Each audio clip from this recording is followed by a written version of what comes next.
Des morceaux de laine, une bassine d'eau et un savon, il n'en faut pas plus à Yasmina pour réaliser ses créations. Depuis 13 ans, elle confectionne chez elle à Donneville tableaux, sculptures et autres objets de décoration en feutre de laine. J'ai appris seule, donc en faisant mes expériences techniquement et en avançant pas à pas.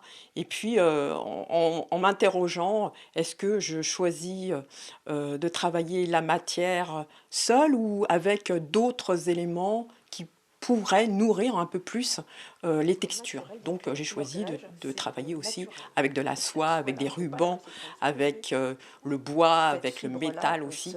Yasmina fait partie des rares artisans à travailler la laine de cette façon en France. Il serait une centaine selon l'association Feutre Art Textile.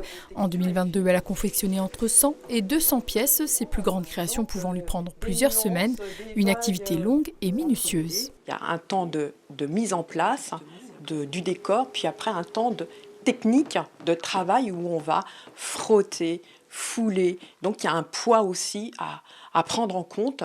C'est pas quelque chose de statique et on va être en mouvement. Et donc il va falloir porter la matière et savoir exactement où on en est à chaque étape. Sa matière principale, la laine mérinos, la Vosgienne d'adoption l'importe d'Italie, dans laquelle elle retrouve toutes les nuances de couleurs dont elle a besoin. Donc toutes ces nuances-là vont me permettre aussi de mettre en musique le décor.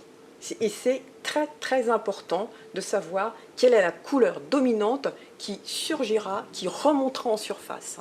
Attachés à l'environnement, les articles de sa marque L'Esprit du Feutre sont fabriqués à partir de matériaux d'origine naturelle, animale ou végétale. Ces matières ont été labellisées.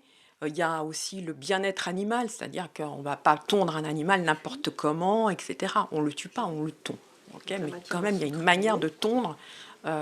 Donc tout ça fait que oui, j'adhère avec des entreprises qui ont cette labellisation et qui ont un respect de l'animal et de la nature, de son environnement. Une conscience écologique qui se mêle à sa passion. Pour cette année, ça va être l'environnement marin. Donc je vais tourner, on va dire que ça soit des algues, du corail. Donc ça va être l'alimentation du thème, c'est tout ce qui se passe dans le fond marin. Elle investira à la fin du mois de septembre la galerie du Bailly à Épinal avec une exposition sur ce thème. Yasmina partage également son savoir dans des établissements proposant des formations sur le textile, notamment au lycée Émile Gallet de Thaon-les-Vosges.